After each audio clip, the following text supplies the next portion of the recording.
Hello there.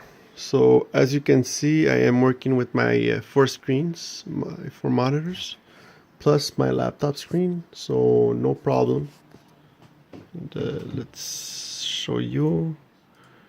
If I go here, I do, I, I do identify. So you see oh, three, four, five.